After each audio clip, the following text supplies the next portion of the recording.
আসসালামু আলাইকুম। Flavour shop বেঙ্গলের সবাইকে স্বাগত। আজ বানাচ্ছি বড়ি আলু দিয়ে ট্যাংরা মাছের ঝাল। এখানে আলুগুলোকে লম্বা লম্বা করে কেটে নিয়েছি আর বড়ি নিয়ে নিয়েছি। আলু আর মাছগুলোকে হলুদ আর লবণ দিয়ে ভালো করে মাখিয়ে রাখবো কিছুক্ষণের জন্য। এরপর গোটা জিরা আর শুকনো লঙ্কা দিয়ে একটা পেস্ট বানিয়ে নেব।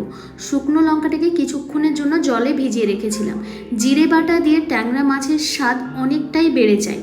আর একটি পেস্ট বানিয়ে নেব পেঁয়াজ আর কাঁচা লঙ্কা দিয়ে। কড়াইয়ে পরিমাণ মতো তেল দিয়ে মাছগুলোকে ভেজে নেব।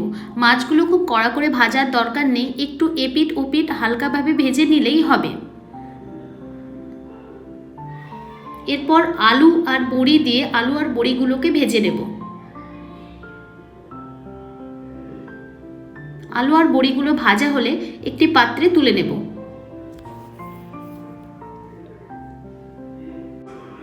এখানে একটা মশলা বানিয়ে নেব।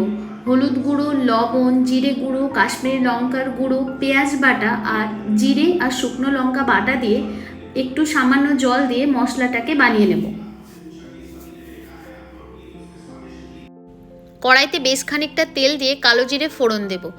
এবার ভেজে রাখা আলুগুলোকে তৈরি করা মশলাটা দিয়ে ভালোভাবে কষতে থাকতে হবে।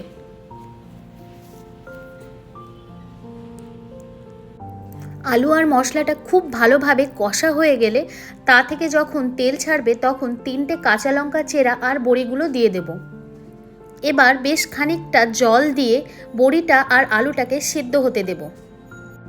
আলু আর বড়িগুলো খুব ভালোভাবে সেদ্ধ হলে ভাজা মাছগুলো দিয়ে ভালো করে ফুটিয়ে নেব। এই পর্যায়ে যদি লবণের প্রয়োজন হয় তবে দিয়ে দিতে পারেন।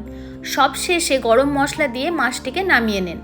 গরম গরম ভাতে আলু আর বড়ি দিয়ে এই ট্যাংরা মাছের ঝোল খেতে অসাধারণ লাগে।